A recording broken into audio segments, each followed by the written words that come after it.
कहानी जाओ से स्टार्ट होती है जो वैन के पास था और उसको सुला रहा था।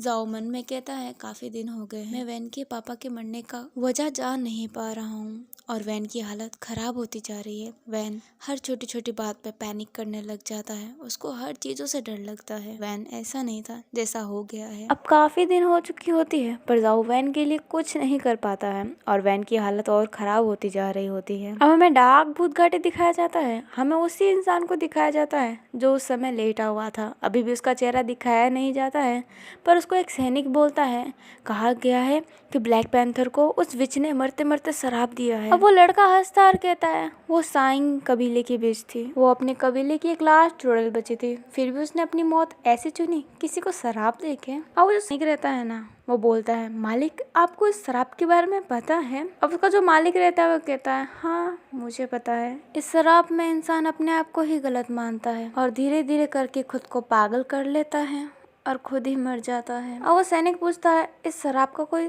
तोड़ है क्या। मालिक बोलता है हाँ, जो इंसान इस शराब में कैद है उसका जो भी गिल्ट है ना वो अगर हट जाए उसके दिल से तब वो बच सकता है, नहीं तो वो अपने आप को ही मार डालेगा। सेवक कहता है मतलब। मालिक बोलता है जैसे कि तुमने मेरे से कोई झूठ बोला हो और तुम्हें उस बात का पछतावा हो रहा हो कि तुमने मेरे से झूठ बोला है। अब तुम्हारे दिमाग के अंदर एक ऐसा इंसान बच जाएगा जो तुम्हें इसी बात का एहसास दिलाता रहेगा कि तुमने झूठ बोला है, तुमने ये गलती की है। और वो इंसान तुम्हें इस कदर मजबूर कर देगा कि तुम अपने आप को मार दो इस छोटे से वजह के लिए ही। पर अगर कोई एक ऐसा इंसान तुम्हारे साथ रहा जो तुम्हें एहसास दिलाए कि तुमने ये गलत नहीं किया है, झूठ बोल के ये उतनी बड़ी गलती नहीं है, तो तुम बच सकते हो।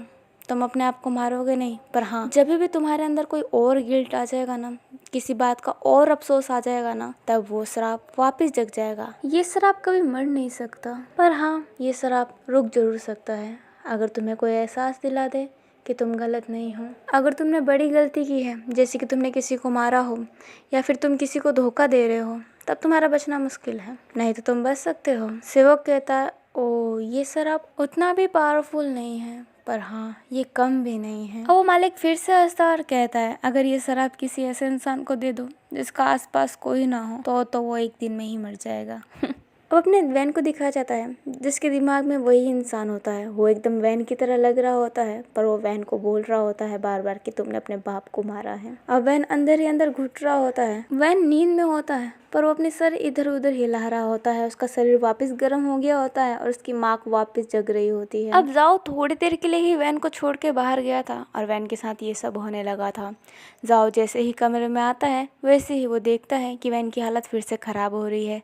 जाओ फटाफट वैन के पास जाता है और उसके सर पे हाथ फेरने लग जाता है और उसको जगाने लग जाता है पर वैन की नींद खुल ही नहीं रही होती है। अब वैन के दिमाग के अंदर जो आदमी रहता है वो वैन को एक तरीके से पकड़ ही लिया होता है, उसे जगने ही नहीं दे रहा होता है और इससे बार बार एहसास दिला रहा होता है कि उसने उसके बाप को मारा है। जाओ बहुत आवाज देता है वैन को उठाने के लिए पर वैन के पास वो आवाज पहुंच ही नहीं रही थी, एकदम धीरे से पहुंच रही थी। ऐसा लग रहा था कि जाओ जिस उससे काफी ज्यादा दूर है और जाओ की आवाज वैन को काफी दबी हुई भी लग रही थी, ऐसा लग रहा था कि वैन कहीं दफन है। अब वैन के दिमाग वाला लड़का उसे बार बार उसके बाप के मरने का एहसास दिला रहा होता है। उस दिमाग वाले लड़के ने सच्ची में वैन को पकड़ रखा था और इसके हाथों को भी पकड़ रखा था। अब नींद में ही वैन अपनी हाथें हिलाने लग जाता है जो जाओ देख लेता है। वैन अपनी हाथ बहुत तेज हिला रहा होता है इसलिए जाओ वैन की हाथ पकड़ लेता है और वैन से कहता है लाओ वैन मैं तुम्हारे साथ हूँ, तुम्हें जगना पड़ेगा, होश में आओ लाओ वैन। अब ये आवाज वैन को साफ साफ सुनाई देती है और वैन जहाँ पे अभी उसको सिर्फ अंधेरा ही दिखाई दे रहा होता है और उसके सामने एक रोशनी झलकती है और उस रोशनी के अंदर से अपना जाओ जिसू वैन को हाथ दे रहा होता है। वैन उसका हाथ जैसे ही पकड़ता है वैसे ही वैन की नींद खुल जाती है। वैन की नींद खुलते ही उसका कर्श मार्ग भी सारा गायब हो जाता है। वैन फटाफट जाओ को गले लगा लेता है और जाओ भी वैन के सर पे हाथ फेरने लग जाता है। अब जाओ के चेहरे पे हल्का सा गुस्सा दिखता है और वो उसी गुस्से में मैडम वैन के पास जाता है। जाओ पहली बार मैडम वैन से ऊंची आवाज में बात करता है और कहता है आप मुझे बता क्यों नहीं रहे हैं कि आपके पति की मौत कैसे हुई थी। मैडम वैन बोलती है जाओ तुम्हें क्या हुआ, शांत हो जाओ। अभी वैन की माँ के पास बिच्छू की भी माँ रहती है। बिच्छू की माँ को देख के जाओ बोलता है इस औरत को मैंने कहीं तो देखा है। जाओ को बिच्छू की माँ उतनी याद नहीं रहती है क्योंकि वो छोटा था तब देखा था और उसने ध्यान से भी नहीं देखा था। जाओ जिसू बोलता है कैसे शांत हो जाओ, वैन की हालत खराब होती जा रही है। वो हमेशा नींद में एक ही बात बोलता है कि मैंने अपने बाप को नहीं मारा। अभी मैडम वैन कोई जवाब नहीं दे रही होती है। जाओ कहता है क्या सच्ची में तो वैन ने अपने पापा को नहीं मारा ना। ये बात सुन के मैडम वैन थोड़ी सी शांत हो जाती है और उसके चेहरे पे ऐसा लग रहा होता है कि हाँ वैन ने ही मारा है। मैडम वैन कहती है तुम्हें इन सब से कोई मतलब नहीं होना चाहिए जाओ। अब जाओ थोड़ी सी शांत आवाज में कहता है मतलब नहीं होना चाहिए, क्या कहना क्या चाहते हैं आप? वैन मेरा भी कुछ लगता है, आपने ही कहा था ना कि वैन मेरा पार्टनर है, तो मैं अपने पार्टनर को ऐसे हालत में कैसे देख सकता हूँ? मैं उसे रोज देखता हूँ तड़पते हुए, मुझे अच्छा नहीं लगता है क्योंकि ये जो भी हो रहा है वैन के साथ वो मेरे वजह से हो रहा है। मुझे अंदर ही अंदर कितनी तकलीफ होती है आप नहीं समझ सकते। अब मैडम वैन की बातों का कोई जवाब नहीं दे रही होती है और जाओ से मुंह भी फेर रखी होती है। जाओ समझ जाता है कि मैडम वैन तो उन्हें जवाब देने से रही, तो जाओ वहाँ से चला जाता है। जाओ फिर सोचता है कि वो वैन से ही पूछेगा, फिर वो सोचता है नहीं वैन की हालत पहले से ही खराब है। अब जाओ उस टाइगर की मूर्ति के सामने से जा रहा होता है और जाओ वहीं पे रुक जाता है। जाओ उस टाइगर की मूर्ति को देख के बोलता है मैंने सुना है कि आप यहाँ की रक्षा करते हो, सबकी बात सुनते हो, मेरी भी सुनोगे क्या? मैं समझ नहीं पा रहा हूँ कि वैन को हुआ क्या है, उसकी हालत मेरे से देखी नहीं जा रही है। मुझे खुद पे बहुत गुस्सा आ रहा है क्योंकि उसकी जो हालत है वो बस मेरी वजह से ही है। क्या तुम मुझे बता सकते हो कि वैन की हालत ऐसी क्यों हुई है और वो कर्ज था क्या और इसे हटाए कैसे? क्या तुम मुझे बता सकते हो? तो उसी मूर्ति को देखने लग जाता है। फिर जाओ कहता है मैं भी पागल हो गया हूँ, एक मूर्ति मेरे बातों का क्या जवाब देगी? और ये बोलते ही जाओ वहाँ से चला जाता है। पर उस मूर्ति के पास अपनी वही कबूतर थी जो उसकी बातें बहुत ध्यान से सुन रही होती है। अब वो कबूतर वहाँ से वापस से उड़ जाती है और सीधा अपने मालिक के पास पहुँचती है, मतलब वही इंसान जिसका अभी तक चेहरा नहीं दिखाया गया है। अब वो कबूतर अपने मालिक से कुछ कह रही होती है और उसका मालिक समझ भी रहा होता है। अब कहीं ना कहीं उस इंसान के पास वैन जैसी शक्ति है, मतलब जानवरों से बात करने की। अब अपना जो वो आदमी रहता है वो उस कबूतर से कहता है उनको उन किताबों के बारे में नहीं पता जो मैं छोड़ के गया था उनके लिए, पता होता तो वो जान लेते कि आखिरकार उस लड़के को हुआ क्या है। फिर वो इंसान उस कबूतर के सर पे हाथ फेरने लग जाता है और कहता है तुम्हें उस शख्स को उस किताब के पास ले जाना पड़ेगा, तुम जानते हो कि वो किताब कहाँ है, तो जाओ और उसकी मदद करो। अब वो कबूतर वहाँ से उड़ जाता है और वो इंसान अभी प्यारी सी स्माइल दे रहा होता है। अब अपने जाओ को दिखाया जाता है जो वैन के लिए ना किचन में खाना बना रहा होता है। जाओ बोल रहा होता है आखिर कोई मुझे कुछ बताता क्यों नहीं है? जब मैं फर्स्ट टाइम आया था तो सबने कहा था अपना बेटा मानना, अपना मानना, जो पूछना है पूछ लेना, जो करना है कर लेना, पर अब कोई मुझे कुछ नहीं बताता। अब जाओ उसी बात के लिए गुस्सा था कि मैडम वैन ने उसकी बात का जवाब नहीं दिया और वो गुस्से में ही खाना बना रहा होता है। तभी काऊ वेनिंग पीछे से आता है और कहता है जो तलवार चलाया करता था अब वो सब्जी के छोलने चलाया कर रहा है। तभी काऊ वेनिंग जाओ जिसू के सामने आके खड़ा हो जाता है। जाओ जिसू बोलता है हो गया तुम्हारा, खींच लिया तुमने मेरा टांग? काऊ वेनिंग थोड़ा सा मुस्कुराता और कहता है ऐसी बात नहीं है, मैं देख रहा हूँ कि आप कितना बदल गए हो पहले से।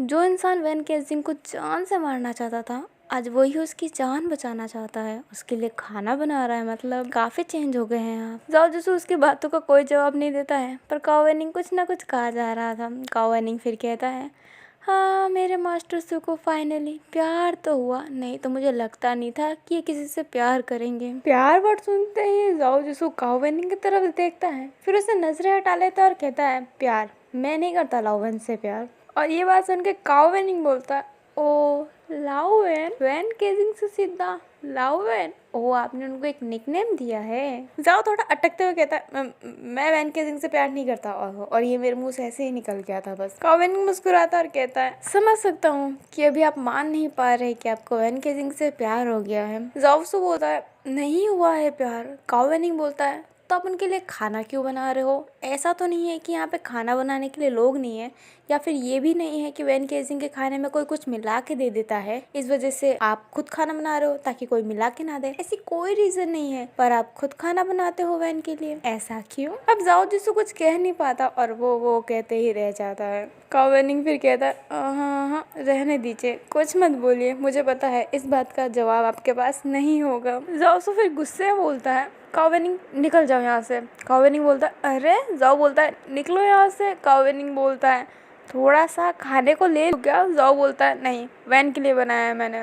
काओवेनिंग मुस्कुराते हुए कहता है, ठीक है, आपने अपने लाओवेन के लिए बनाया है तो मैं नहीं खाऊंगा। जाओ और कुछ बोलता उससे पहले काओवेनिंग वहाँ से भाग के निकल जाता है। जाओ से बोलता है, बहुत बदमाश हो गया है यहाँ पे आके। अब किचन में ना कोई काफी देर से बैठा हुआ था और वो और कोई नहीं, अपना वो क्यूट सा कबूतर था। वो कबूतर जाओ को ऐसे सर हिला हिला के ही देखा जा रहा था। जाओ की नजर उस कबूतर पे पड़ती है तो जाओ नोटिस करता है कि वही कबूतर है जो खाना लेके गया था और जिसने उस पेड़ के लत्तों को छुआ था, जिस वजह से उसको पता चला था कि गुफे के अंदर एक और गुफा है। जाओ उस कबूतर को देख के स्माइल करता है और कहता है, वैसे कबूतर से बात करना थोड़ा पागलपना होगा, पर थैंक यू, तुम्हारे वजह से मैं पता लगा पाया था कि वैन केजिंग है कहाँ पे।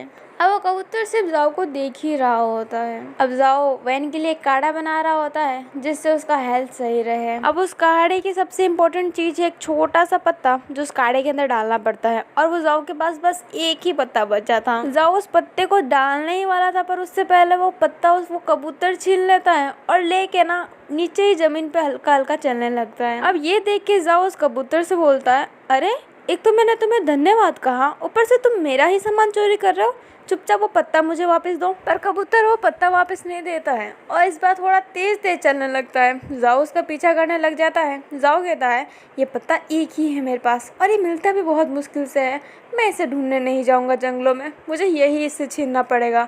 अब जाओ उस कबूतर के पीछे पड़ जाता है और वो कबूतर थोड़ा सा उड़ रहा होता है और मतलब पूरे महल में ही घूम रहा होता है। अब जाओ उसका बहुत पीछा कर रहा होता है पर जाओ के हाथ में वो कबूतर आता ही नहीं है।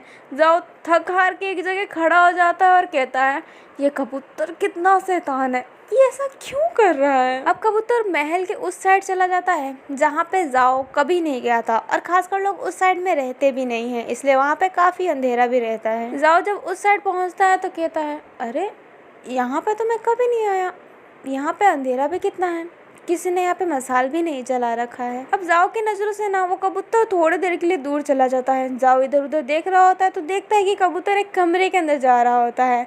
जाओ अपने हाथों की उंगली बजाता है और कहता है, अब तो ये मेरे हाथों से बचेगा नहीं। अब जाओ उस कमरे के अंदर चला जाता है पर उस कमरे में और भी अंधेरा रहता है, इस वजह से उसे कबूतर दिखता ही नहीं है। जाओ फिर वहाँ पे एक मसाल जलाता है रोशनी के लिए। मसाल जलते ही उस कमरे में बहुत अच्छी खासी रोशनी हो जाती है और उस कमरे में ना बहुत सी किताबें रहती है, अनगिनत किताबें। जाओ उन किताबों को देख के बोलता है, इतनी सारी किताबें, पर उन किताबों के बीच में ना दो किताबें ऐसी रहती है जिनको अलग अलग कुर्सियों पे रखा हुआ होता है जमा के। जाओ उन किताबों को देख के बोलता है, देखो ये किताब तो यहाँ के राजा रानी लग रहे हैं, सिंहासन पे बैठे हुए हैं। अब वो कबूतर है ना एक ब्लू कलर की किताब जो उस टेबल पे रखी हुई थी उस पे जाके खड़ा हो जाता है। जाओ उस कबूतर को पकड़ने के लिए जाता है और कबूतर वहाँ से उड़ जाता है पर जाओ की नज़र ना उस ब्लू किताब पे पड़ जाती है जहाँ पे लिखा हुआ था, सरापों का तोड़। जाओ उस किताब को ध्यान से देखने लग जाता है। फिर जाओ मन में कहता है, सरापों का तोड़, कहीं वैन की शराब भी इस किताब में लिखी हुई हो तो। जाओ कहता है, ऐसा नहीं हो सकता, मैडम वैन ने तो कहा था उन लोगों के बारे में हम लोगों को कुछ नहीं पता। अब जाओ काफ़ी देर तक सोचता है, फिर जाओ उस किताब को खोल ही लेता है। किताब खुलते ही उसको उस बुढ़िया की स्केच दिख जाती है जो उसको ना काफ़ी परेशान की थी बुध घाटी में। जाओ को हल्का सा गुस्सा आने लग जाता है और वो कहता है, ये मनुष्य बुढ़िया मुझे बहुत परेशान की थी। अब उसके बारे में भी सब नीचे लिखा हुआ था कि वो क्या करती है और उससे बचा कैसे जाए। अब जाओ धीरे धीरे पेज पलटता जाता है तो उसके सामने काफ़ी सारे स्केच आते हैं और उनके बारे में सब कुछ लिखा हुआ भी जाओ को मिल जाता है। अब फाइनली जाओ को वो 3 टेल वाली लोमड़ी दिखती है तो जाओ उसके बारे में पढ़ने लग जाता है। 3 टेल लोमड़ी जो शाहीन कबीले की होती है और वो एक विच रहती है। उनके पास कुछ ज़्यादा शक्तियाँ नहीं रहती पर वो किसी से कम भी नहीं रहती। अब उन सारी शक्तियों के बारे में बता दिया गया था और लास्ट में उस शराब के बारे में बता दिया गया था। शाहीन कबीले का सबसे पावरफुल शराब जो उनको अपने मौत के बदले किसी को देना पड़ता है। उस शराब की वजह से इंसान खुद को ही गलत समझने लग जाता है। अब जाओ को भी उस शराब के बारे में पता चल गया था। जाओ उसका तोड़ भी जानना चाहता था पर उस किताब में उस पेज के आगे बस इतना ही लिखा था, इस शराब को तोड़ा नहीं जा सकता, इस शराब को कम किया जा सकता है उस इंसान का साथ देके, उसको उस गिल्ड से हटा के। अब जाओ वो जब किताब पढ़ रहा था ना तो वो कबूतर भी उसके पास खड़ा हो गया था और उस किताब में ही देखा जा रहा था जाओ की नज़र उस कबूतर पे पड़ती है जो उसके पास में ही बैठा हुआ था और कब से ये सब देखा जा रहा था। जाओ फटाफट उसके मुंह से वो पत्ता ले लेता है और कहता है, मैं जीत गया, ये पत्ता आखिरकार मैंने तुमसे छीन ही लिया। फिर जाओ अपने आप से कहता है, मुझे ऐसा क्यों लग रहा है कि ये कबूतर मुझे इस बुक के पास ही ले जाना चाहता था, पर ये कबूतर ऐसा करेगा क्यों? कहीं मैंने उस मूर्ति के सामने बोला था इसलिए तो नहीं? नहीं, ऐसा नहीं हो सकता।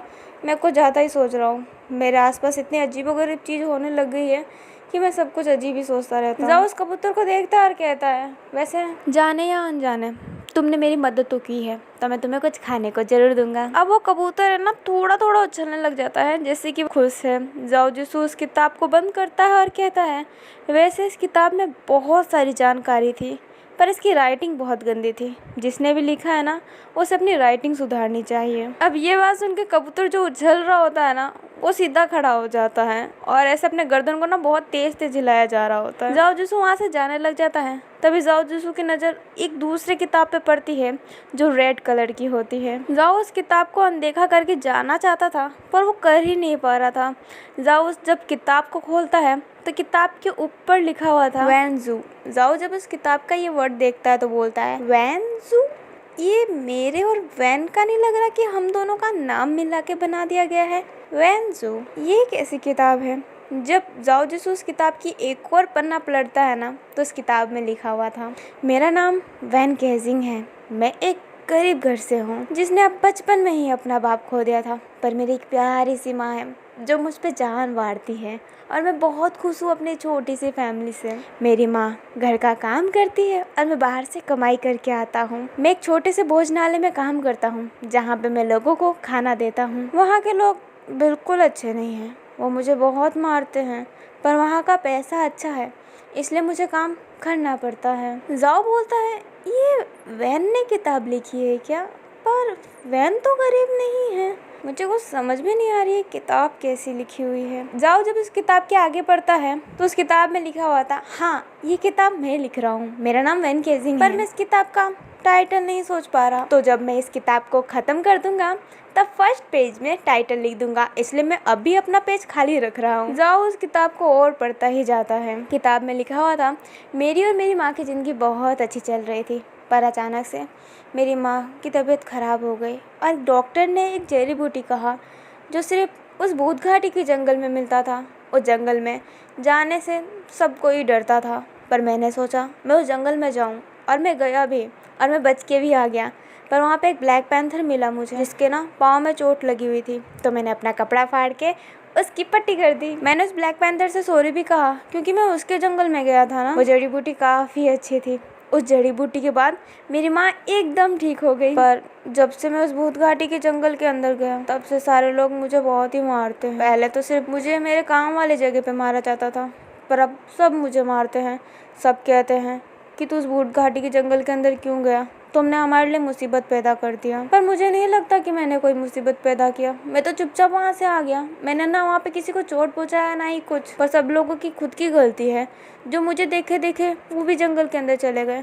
काफ़ी लोग उस भूत घाटी के जंगल के अंदर गए पर वो बच के नहीं आ पाए, इसमें मेरी क्या गलती? अब जाओ बोलता है, ये तो वैसे ही लग रहा है जैसे वैन मुझे सुना रहा था, ये वही कहानी लग रही है। जाओ ना उसको और पढ़ना चाहता था पर बाहर से आवाज़ आने लग गई, मास्टर जाओ आप कहाँ हैं? बहुत सारे लोग ना जाओ जिसू को ढूंढ रहे होते हैं। जाओ फिर उस किताब को वहीं पे छोड़ के बाहर आ जाता है। जाओ जिसू बोलता है, हाँ क्या हुआ? सारे सैनिक बोलते हैं, हम आपकी बहुत टेंशन ले रहे थे, अब काफ़ी देर से हमें मिले नहीं इसलिए। आप कहाँ पे थे? जाओ जिसू बोलता है, कहीं पे नहीं, मैं ठीक हूँ, आप लोग अपना काम करो। और ये कहते ही जाओ जिसू किचन में चला जाता है। जाओ जिसू अपनी जड़ी बूटी एकदम बना देता है और उस कबूतर को कुछ खाने को भी दे देता है और उस कबूतर को थैंक यू भी कहता है। जाओ कहता है, मुझे नहीं पता कि तुमने मेरी मदद की है कि नहीं, पर तुम मुझे वहाँ पे ले गए तो मुझे लगता है कि तुमने मेरी मदद की है, इसलिए मैं तुम्हें धन्यवाद कहना चाहता हूँ, तुम काफ़ी अच्छे हो। अब कबूतर वहाँ से चला जाता है और जाओ सोच रहा होता है, किताब में लिखा हुआ था कि शराब हम मार नहीं सकते, बस रोक सकते हैं, पर रोकने के लिए भी मुझे पता चलना चाहिए ना कि वहन आखिरकार परेशान किससे है, वहन की पापा की मौत कैसे हुई, ये पता चलेगा तभी तो मैं उसके दिल से निकाल पाऊंगा कि उसकी वजह से कुछ नहीं हुआ है। पर मुझे यहाँ पे तो कोई कुछ बताने के लिए तैयार ही नहीं है। मुझे वैन से ही पूछना पड़ेगा, पर मुझे वैन के दिल का दर्द अब ख़त्म करना पड़ेगा। फिर जाओ उस किताब के बारे में सोचता है और कहता है उस किताब में वैनसू लिखा हुआ था, पर क्यों? और वैन केजिंग ये कौन है?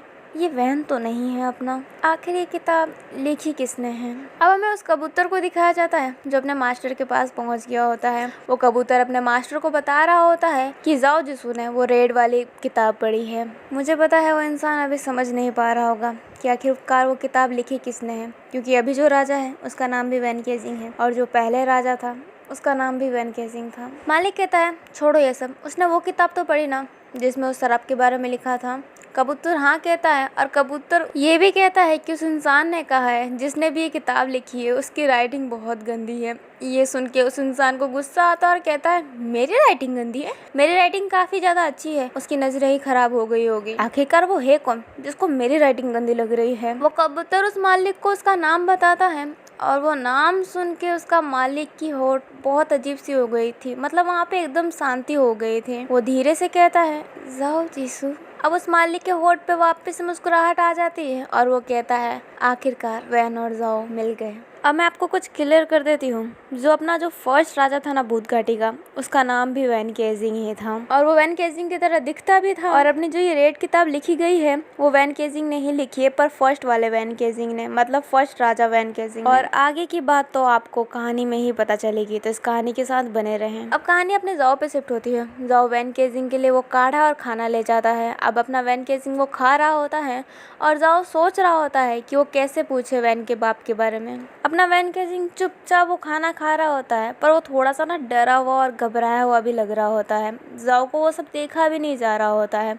जाओ पूछना चाहता था पर उसकी हिम्मत हो ही नहीं पा रही थी पूछने की। पर आखिरकार जाओ अपनी हिम्मत जुटा के उससे पूछता है लावेन तुम्हारे पापा की मौत कैसे हुई? ये बात सुन के जो अभी वैन खाना खा रहा होता है वो खाना छोड़ देता है और वैन का शरीर अभी बहुत ज़्यादा ऐसे कांप सा रहा होता है और वो बहुत घबराया सा लग रहा होता है। जाओ फिर से ये सवाल वैन से पूछता है और वैन इस बार जाओ की तरफ देखता है और कहता है कि क्यों पूछ रहे हो तुम मेरे से? जाओ बड़े प्यार से कहता है ऐसे ही। अपना जो वैन केजिंग का मार्क रहता है ना वो वापस से जाग रहा होता है। उसका शरीर धीरे धीरे काला पड़ रहा होता है। अब वैन सीधा अटकते अटकते ये कहता है मैंने अपने बाप को नहीं मारा। अब जाओ काफी शांत होकर बोलता है मैं जानता हूँ, बस मैं पूछ रहा हूँ कि आपके पापा की डेथ कैसे हुई। जाओ के चेहरे पे की स्माइल थी पर वैन काफी घबराया हुआ था। वैन अभी भी यही कह रहा होता है कि मैंने अपने पापा को नहीं मारा है। जाओ कहता है मैं जानता हूँ वैन, मैं बस ऐसे ही पूछ रहा हूँ। पर अब वो मार्क ज़्यादा बढ़ गया होता है और वैन काफ़ी ज़्यादा पैनिक करने लग जाता है। वैन वहाँ से उठता है और ऐसे घबरा के बोल रहा होता है मैंने अपने पापा को नहीं मारा। जाओ भी उठ जाता है और कहता है मुझे पता है वैन, मैं बस ऐसे ही पूछ रहा हूँ। अब वैन अपने सर पे हाथ रख लेता है और कह रहा होता है मैंने अपने पापा को नहीं मारा है। जाओ उससे बार बार कह रहा होता है पर वैन वही दोहरा रहा होता है। अब वैन के नाखून धीरे धीरे बड़े हो रहे होते हैं और उसका आँख भी वापस से पर्पल हो रहा होता है। अब जाओ को वैन की ये हालत देखी नहीं जा रही होती है, इसलिए जाओ वैन के शरीर पे हाथ रखता है पर वैन जाओ का हाथ झटक देता है और उसके हाथ में ना चीरा मार देता है अपने नाखून से, जिस वजह से जाओ के हाथ से खून निकलने लगता है। जाओ के हाथ का खून देख के वैन को बिल्कुल अच्छा नहीं लगता है और वैन रोते हुए कहता है मैं ये जानबूझ के नहीं करना चाहता था, पता नहीं क्यों हो गया। तुम मेरे से दूर रहो आजू, तुम मेरे से दूर रहो, मैं तुम्हारे लिए बिल्कुल सेफ नहीं हूँ। और ये कहते ही वैन वहाँ से जाने लगता है पर जाओ कह रहा होता है मुझे तुमसे कोई खतरा नहीं है, मेरे वापस आओ। पर वैन बात नहीं सुनता है और वहाँ से चला जाता है और जाओ वैन का पीछा करने लग जाता है। अपना वैन उसी गुफे में चला जाता है और अपना जो पंखा रहता है ना, जो उसका हथियार रहता है जिससे वो लोगों को मारता है, वो निकाल लेता है और खुद के गले पे रख लेता है और कहता है मैं किसी के लिए सेफ नहीं हूँ, मैं अपने आजू के लिए सेफ नहीं हूँ, मैं बार बार उसको चोट पहुँचाता हूँ, मर जाना चाहिए, मुझे मर जाना चाहिए। अभी उसके दिमाग का वो आदमी वापस से कहता है हाँ तुम्हें मर जाना चाहिए, तुम इसी काबिल हो मरने के जिसने अपने बाप को मारा हो, जो दूसरों को चोट पहुँचा रहा हो, वो जिएगा कैसे? तुम्हें मर जाना चाहिए, तुम्हें मर जाना चाहिए। अब वैन का दिमाग उससे यही कह रहा होता है और वैन भी कह रहा होता है हाँ मुझे मर जाना चाहिए। अब वैन अपना गला काटने ही वाला रहता है तभी जाओ आके उसके हाथ से उसका फैन ले लेता है, पर हल्का सा चीरा वैन के गले पे लग जाता है जिस वजह से थोड़ी सी वैन की खून निकल रही होती है। वैन अभी भी कह रहा होता है आजू तुम यहाँ से चले जाओ, मैं तुम्हारे लिए सेफ नहीं हूँ, मैं तुम्हारे लिए सेफ नहीं हूँ, मैं तुम्हें हमेशा चोट पहुँचाता हूँ, तुम यहाँ से चले जाओ, मैं मरने के ही काबिल हूँ, मुझे मरने दो आजू। आजू। अभी जाओ कुछ नहीं बोल रहा होता है और चुपचाप वैन के उस गले पे जो कट लगी रहती है ना, उसे ही देख रहा होता है। पर वैन बार बार यही कह रहा होता है, मैं तुम्हारे लिए सेफ नहीं हूँ, मुझे मर जाना चाहिए। अब जाओ के चेहरे पे हल्का सा गुस्सा दिखता है और जाओ वैन को एक बहुत तेज थप्पड़ मारता है। ये देख के वैन एकदम शांत हो जाता है और जाओ के चेहरे पे देखने लग जाता है। जाओ काफी सीरियस था और वो कहता है, तुम्हें मरना है ना। वैन कोई जवाब नहीं दे रहा होता तो जाओ कहता है, लो मर जाओ, ये लो पंखा, काट लो अपना गला। और तुम्हारे मरने के बाद क्या होगा? तुम्हारी माँ का क्या होगा? तुम तो मर जाओगे। तुम्हारी माँ का क्या होगा ये सोचा है? तुम्हारी प्रजा का क्या होगा ये सोचा है? जब तुम बेहोश थे ना, तो मैडम वैन ने कहा था कि तुम्हारे पापा हमेशा कहते थे कि तुम एक अच्छे राजा बनोगे, पर मैं कहता हूँ तुम एक अच्छे राजा नहीं बन सकते, क्योंकि तुम्हारे अंदर हिम्मत ही नहीं है। एक ऐसा राजा जो खुद को मारना चाहता है, जो खुद को संभाल नहीं सकता, जो खुद के दिमाग से लड़ नहीं सकता, वो कैसे राजा बनेगा? तुम बहुत कमजोर हो वैन केजिंग, तुम खुद से नहीं जीत सकते। अभी वैन की आंखों में आंसू रहता है और वो कुछ नहीं कह रहा होता है। जाओ जिसू फिर वैन से कहता है, वैसे तुम मेरे से कहते थे ना कि आजू मैं तुमसे प्यार करता हूँ, तुम्हें याद है जब हम 5 लेक लाइन में थे, जब मैंने तुम्हें पूरा जगह घुमाया था और जब हम वापस जा रहे थे, तब तुमने मेरे पाँव को अपने हाथों से पकड़ा था और कह रहे थे तुम मेरे सर के ताज हो, पाँव पे नहीं रखूंगा। अब क्या हो गया? तुम कहते थे मेरे से प्यार करते हो, तो अब क्या हो गया? अपने प्यार को छोड़ के जा रहे हो? तुम्हें तो मरना आसान लगता है ना जीने से ज़्यादा, तुम्हारे अंदर हिम्मत ही नहीं है मेरे साथ रहने की। अब ये सब बात ना वैन बड़े ही ध्यान से सुन रहा होता है। जाओ कहता है, मुझे एक ऐसे इंसान से प्यार नहीं करना जिसके पास हिम्मत नहीं है जीने की, जो खुद से लड़ नहीं सकता। तुम तो एक कायर हो वैन केजिंग, एक कायर जिसे मरना आसान लगता है। तुमने मेरे से कहा था मैं तुमसे कोई बात नहीं छुपाऊंगा, पर अब क्या हो गया? तुम बताते क्यों नहीं हो कि तुम्हारे बाप की मौत कैसे हुई थी? क्यों नहीं बताते? इसलिए ना कि तुम मुझे अपना नहीं समझते। अगर तुमने अपने बाप को मारा भी है तो मुझे साफ साफ बताओ, मैं तुम्हें कभी गलत कहूँगा। अब ये सब बात सुन के ना वैन को अब तेज तेज रोना आने लग जाता है और वो काफ़ी फूट फूट के रो रहा होता है। फिर जाओ जिसू वैन को गले लगाता है और कहता है, एक बार मुझे बताओ कि तुम क्यों परेशान हो? तुम अपने दिमाग से लड़ो, मुझे अपनी सारी बात बताओ, अपना दिल को हल्का करो वैन। अब वैन केजिंग रो के कहता है, जब मैं 12 साल का था तब मेरे पापा ने बताया था कि हम ब्लैक पैंथर कैसे बन सकते हैं। पापा ने कहा था हमें ब्लैक पैंथर बनने के लिए पहले वाले ब्लैक पैंथर को मार के खाना पड़ेगा।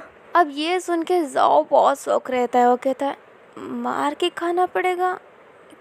क्या मतलब है तुम्हारा? वैन कहता है, सालों से यही हुआ है, हमें एक दूसरे को मार के खाना पड़ता है इस शक्ति को पाने के लिए। अब ये सुन के ना जाओ एकदम शौक रहता है, उसे समझ में ही नहीं आ रहा होता है कि अब वो आगे क्या कहे। अब मैं आपको बताती हूँ, ब्लैक पैंथर की शक्ति पाने के लिए ना, जो फर्स्ट वाला ब्लैक पैंथर रहता है ना, जिसके पास वो शक्ति है, तब वो जिंदा रहता है ना, तब उसका थोड़ा सा खून किसी और इंसान को पिलाना पड़ता है। फिर वो जब इंसान वो खून पी लेता है ना, वो थोड़ा सा पागल जैसा हो जाता है, उसके दिमाग को कुछ याद नहीं रहता है, इसलिए वो सामने वाले ब्लैक पैंथर को खा जाता है और उसके बाद उस जो नया इंसान रहता है उसे वो शक्ति मिल जाती है। मतलब आपको ब्लैक पैंथर की शक्ति पाने के लिए उसे मार के उसे खाना पड़ता है। और वैन जब 12 साल का था तब उसके बाप ने उससे वही करवाया था। वैन को तो वो सब पता भी नहीं था और अचानक से उसके साथ वो सब हो गया था। वैन को जबरदस्ती खून पिला दिया गया था, जिस वजह से वैन थोड़ा सा पागल सा हो गया था। उसे कुछ याद नहीं था, जिस वजह से उसने अपने पापा को ही मार के खा लिया। पर वो जब होश में आता है तो उसे ब्लैक पैंथर की शक्ति तो मिल जाती है, पर उसका पापा उसे कहीं नहीं मिलता। फिर उसे याद आता है धीरे धीरे करके कि उसने अपने पापा को ही मार दिया। इस बात का उसे बहुत गिल्ट था, पर उसकी माँ उसे समझाती थी कि तुम्हारे पापा खुद चाहते भी थे, नहीं तो वो मरते ही नहीं कभी। जिसके पास ब्लैक पैंथर की शक्ति रहती है वो अमर रहता है, वो कभी नहीं मर सकता। मतलब वो अपने बुढ़ापे से नहीं मर सकता। अगर कोई उसे मार दे तब वो मर सकता है, पर वो बुढ़ापे से कभी मर ही नहीं सकता, वो हमेशा जवान ही रहेगा। और मैडम वैन इसी कारण से जाओ को अपने पति की मौत के बारे में नहीं बताना चाहती थी कि उसकी मौत हुई कैसी, क्योंकि अगर वो पता चल जाएगा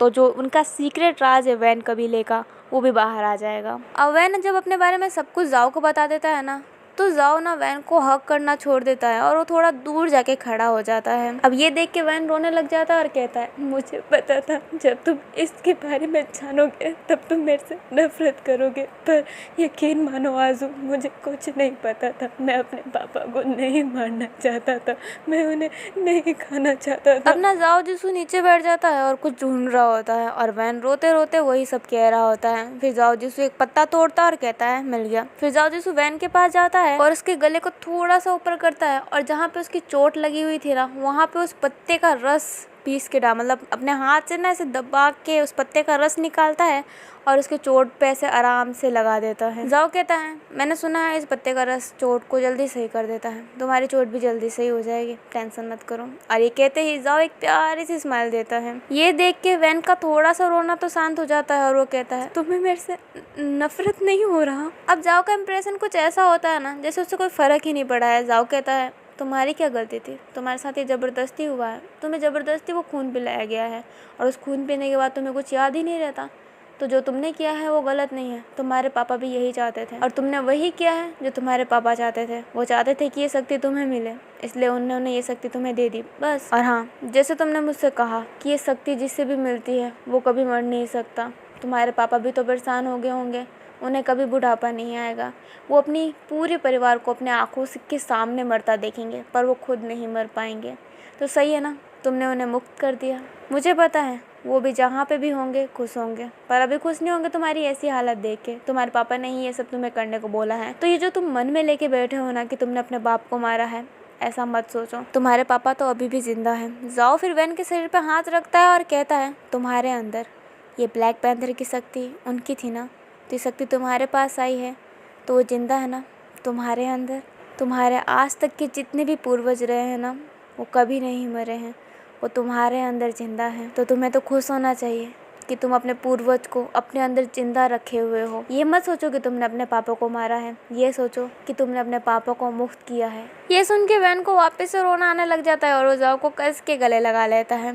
जाओ भी फिर वैन के सर पे हाथ फेरने लग जाता है और कहता है हाँ हाँ, आजकल तुम मुझे बहुत गले लगा रहे हो, वो तो तुम हमेशा उदास रहते हो इसलिए मैं तुम्हें गले लगाने देता हूँ, पर अब से ऐसा नहीं चलेगा, दूर रहो मेरे से। और ये कहते ही वैन को जाओ अपने आप से थोड़ा दूर करने की कोशिश करता है पर वैन जाओ को छोड़ ही नहीं रहा होता है। जाओ के चेहरे पर एक प्यारी सी स्माइल रहती है।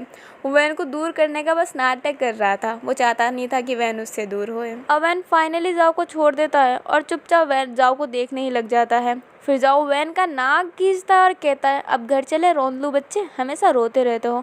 मैंने तुम्हारे लिए खाना बनाया था वो भी तुम नहीं खाए, मेरा खाना वेस्ट हो गया। पता है कितने मुश्किल से मैं खाना बनाता हूँ, एक तो मुझे खाना बनाना आता ही नहीं है, फिर भी मैं तुम्हारे लिए बनाता हूँ और तुम मेरे खाने को वेस्ट कर रहे हो। और पता है मैंने वो काढ़ा कितने मुश्किल से बनाया था, उसका एक ही पत्ता बचा था, वो भी एक कबूतर मेरे से छीन के ले गया, मैं उसके पीछे पीछे भागा हूँ। पता है कितने मुश्किल से वो पत्ता मिला है, फिर जाके मैंने वो काढ़ा बनाया और तुमने छोड़ दिया, ये तो बहुत गलत बात है। जाओ ऐसे कुछ ना कुछ बोला ही जा रहा था और ये देख के वैन के चेहरे पे एक प्यारी सी स्माइल आ जाती है। वैन को स्माइल करता हुआ देख के जाओ भी शांत हो जाता है और वैन को एक प्यारी सी स्माइल देता है और कहता है आज नहीं तो कल तुम्हें मेरे लिए भी खाना बनाना पड़ेगा। फिर जाओ एक मुंह बिगाड़ता है और कहता है वैसे तुम मेरे खाने की बहुत बेइज्जती करते हो ना, तो मैं भी देखूं तुम कौन सा अच्छा खाना बना लेते हो। अपना वैन मुस्कुराता है और कहता है ठीक है, मैं तुम्हारे लिए आज ही खाना बनाऊंगा, अभी घर चलते हैं और मैं आपके लिए खाना बनाऊंगा, ठीक है। अब जाओ एक टेढ़ी सी स्माइल देता है और कहता है ठीक है, मेरे लिए बनाना पूरी सब्जी खीर और 2-3 मिठाइयाँ, और हाँ खाने में कुछ खट्टा भी बनाना, मुझे खट्टा खाना ज़्यादा पसंद है। और जाओ जिस हिसाब से कह रहा होता है ना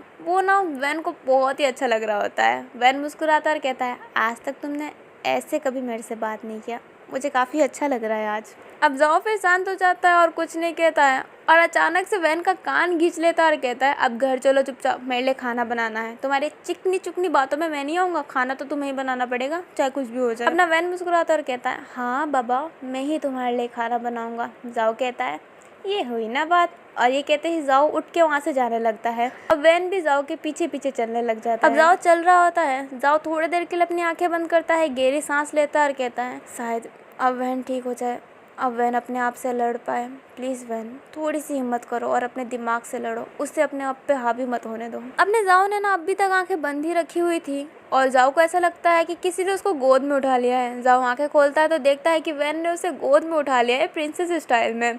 जाओ चिल्ला के बोलता है अरे मुझे गोद से उतारो, ये क्या कर रहे हो, उतारो मुझे। वैन कहता है क्या है ना, मुझे मेरे सारे काम करना जल्दी अच्छा लगता है, तो तुम्हारे लिए खाना बनाना है तो मैं फटाफट घर जाके खाना बनाना चाहता हूँ। जाओ कहता है हाँ तो तुम घर जाओ, मैं भी फास्ट चलता हूँ, आ जाऊंगा, मुझे गोद से उतारो। वैन कहता है नहीं मैं तुम्हें छोड़ के नहीं जाऊंगा और मुझे नहीं लगता कि तुम मेरे से फास्ट चल सकते हो। जाओ कहता है हाँ तुमसे काफ़ी ज़्यादा तेज चल सकता हूँ मैं, अगर तुम भागोगे ना फिर भी मेरे चलने का मुकाबला नहीं कर पाओगे। वैन मुस्कुराता और कहता है बहुत ज़्यादा हो गया। जाओ कहता है कोई ज़्यादा नहीं है, सही कहा।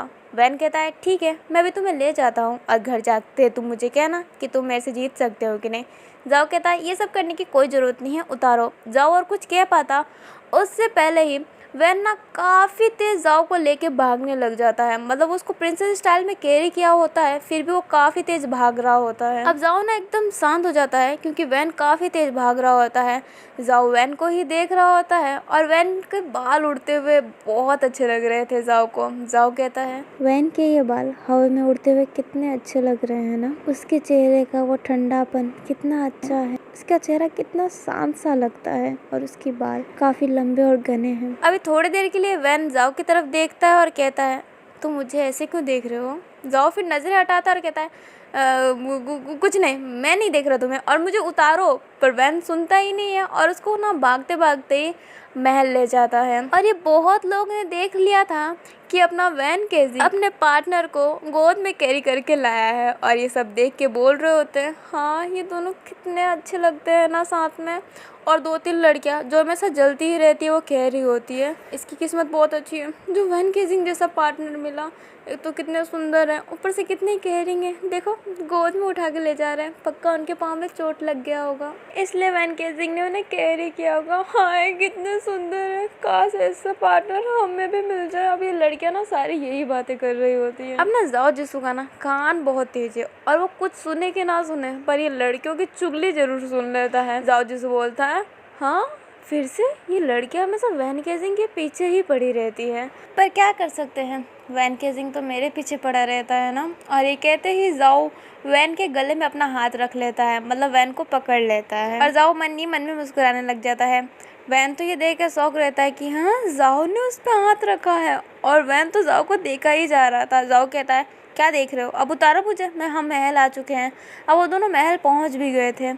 वैन जाओ को उतार देता है और जाओ चुपचाप खड़ा हो जाता है और कहता है, मेरे कमरे में मेरे लिए खाना लेके आ जाना, मुझे बहुत भूख लगा है। और ये कहते ही जाओ बड़े ही स्टाइल में अपना बाल को उड़ाते हुए वहाँ से चला जाता है और वैन तो जाओ को देखता ही रह जाता है और कहता है, आजू को अचानक से क्या हो गया। फिर वैन बिना जाओ के लिए खाना बनाने किचन में चला जाता है। और अभी के लिए इतना ही। आई होप आपको ये पार्ट अच्छा लगा हो और अगर अच्छा लगा हो तो लाइक कर दो यार, और इस कहानी के बारे में और जानना चाहते हो तो सब्सक्राइब भी कर दो ताकि FF जब भी आए तो सबसे पहला नोटिफिकेशन आपके पास आए। और हाँ गाइस, एक कमेंट भी कर दिया करो क्योंकि आपका एक कमेंट मुझे बहुत मोटिवेट करता है। ज़्यादा कुछ नहीं सही पर एक हार्ड ही भेज दिया करो। और अभी के लिए bye bye, see you and take care. जय वेंजू।